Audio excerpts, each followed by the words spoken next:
Hello, hello, hello, and welcome to my YouTube channel. My name is Jameelah, and I'm a master manifester, and I'm sure you are too, because you're watching content like this.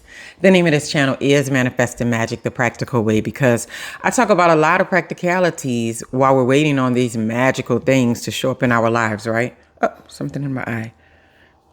All right. Oh, there we go. Okay, so what I'm talking about in this video is be, not do. Being and not doing, right? It occurred to me. It didn't just occur to me. I was just thinking about, I was listening to someone go on about something, talk. It was a video I was watching online. And I was thinking to myself that, well, when you really are something in life, you don't spend a whole lot of time telling other people that you are that thing, right? Like, think about it. If we feel that we are physically fit, right? Or something like that. Do we walk around telling everybody, I'm fit, I'm fit, I'm fit, I'm fit? No.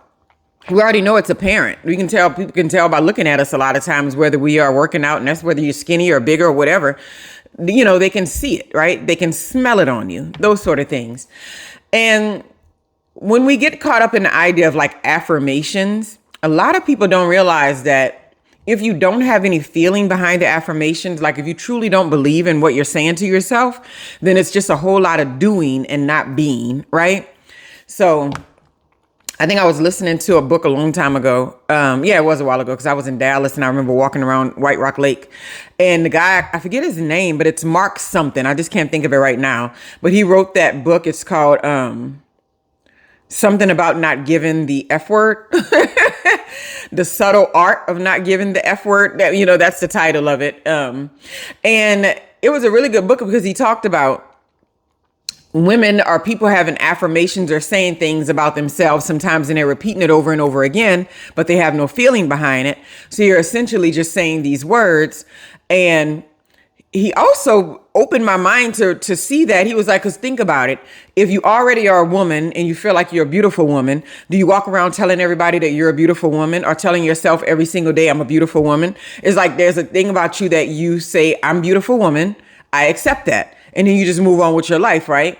So there's something to be said for the idea that we have to move away from the affirmations someday and then just accept that we are these things, right?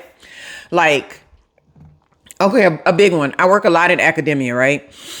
And there's people that walk around, you can't go 5 seconds without them saying their doctor something or talking about their PhD. You can't get a letter or nothing from them without PhD, PhD, PhD. And it's fine, right? I love it because I know what it takes to go ahead and create something like that in your life, right? But at the same time, it almost comes off as if it's imposter syndrome, because you're like, well, we already know you're brilliant. Just be the brilliant person that you are, who happens to have a PhD. You know what I mean? Who happens to have a master's degree, who happens to be the professor or whatever it is, right? Sometimes we put way too much of our identity in these little things that are around us. And then we find ourselves trying to prove to everybody every chance we get that this is who I am. This is who I am. This is who I am.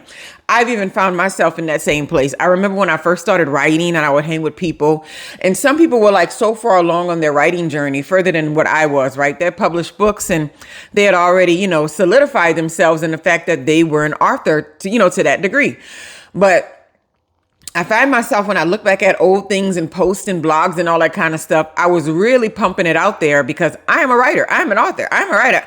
And I was saying it so much, so often, even though at the same time I was doing the work. But when I really, really started doing the work and I really started creating projects and I really started publishing books and that sort of thing, I didn't have to run around telling anybody anymore. Matter of fact, most people I know when I go places have no idea about most things that I do in my life. And it's not that I'm holding something back. It's because I am just being the thing that I am, right? I am being the person that is on purpose, right? So just about everything that's attached to my life is a part of the bigger purpose of my life purposes and what I think I'm here to bring to the world, right? And the knowledge or the wisdom that I want to share. So I think about every time that I felt negative or bogged down or like I was not the thing that I wanted to be, it's because I got myself caught up in a situation where I was trying to prove it to someone, and I was trying to prove it to them, but really proving it to myself, right? Because really, when we know something that's real deep and it's inherently us and we're okay with it, we don't really need to hear anything from anybody else about it, right? Like nobody has ever got to tell me a day in my life that I'm a great mom. It's wonderful if they do, but I already know what intention I put towards that effort, right? Nobody's ever got to tell me that I'm a great student. I already know what intention I put towards that effort. Nobody's ever got to tell me that I am good with money, because I already know what intention I put towards that effort, right? So there's like a lot of things you don't really have to hear because you've accepted that they're you, and you're good with that because you know that you are being it and not just doing it, right? So I was sharing a similar sentiment with my daughter because she loves soccer a lot, and she played for a while. She stopped playing when she was 12 years old. A lot of the girls did. Like at puberty, they just dropped off, right? It's a lot of running. It's a lot of working out. And she must have played from when she was about 8 years old to 12 years old. She played about 4.5, I think 5 seasons of soccer. So she knows a lot about the game. She watches World Cup. I mean, they're into it. Both of them are. But the oldest one, she's really much more into it. She just got a new soccer ball. She took it to school. She was playing soccer with one of her friends at lunch. And she's like, oh, I'm joining the soccer team next year. And that was her head. And she kept for like a few weeks when the World Cup was going on and all that, telling everybody, going on and on about how much she plays soccer and what she knows about the game and who she is. And I'm like, it's really just coming from an insecurity because you know that you are capable of this thing, but you also know that you're not currently practicing it in your life right now. So you may mention it a lot because really you're trying to convince yourself more than the other people, right?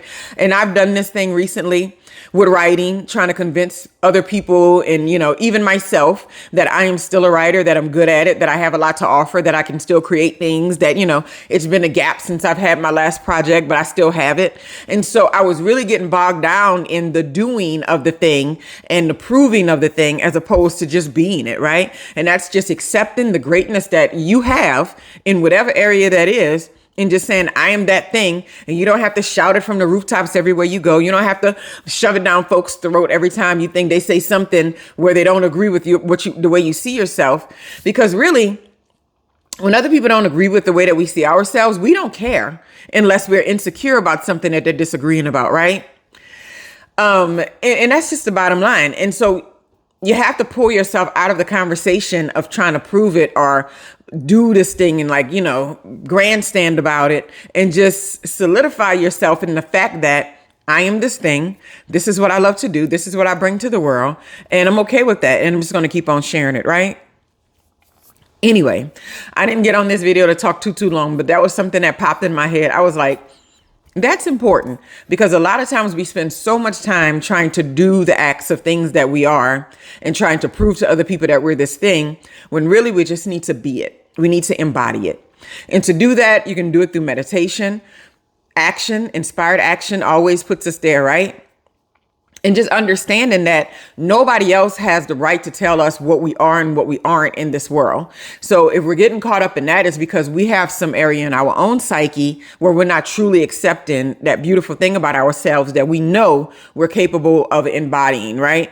And sometimes it's a part of the journey. It's just a part of the journey to be frustrated with it and not clearly know where you stand in this thing that you're creating. And then you may start to, get into that mode where you're trying to prove it and talk about it.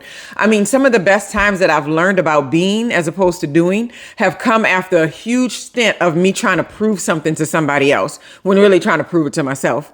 But I can't really say that that isn't a part that you don't need, right? Maybe if we can see it ahead of time, we can stop ourselves in our tracks from, getting so caught up in whether somebody else believes that we are. And we can realize that it's really all about our own personal belief, right?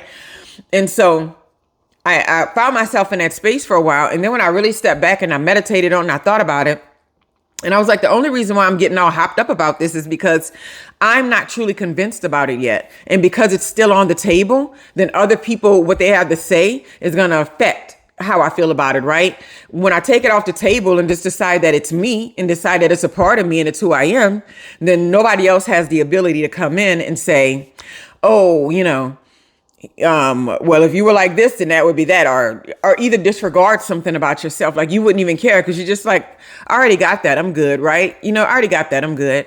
And one of the most solid things that I think I am in, like solid information, is probably being a mother. Like, I'm super solid in that because it was not the kind of personality that I ever had. It was not truly in my wheelhouse as a kid. I want to have children. I was never one of those kind of people, or get married. I never even did that, but I wound up going down that route because it was available in society and, well, patterns, right?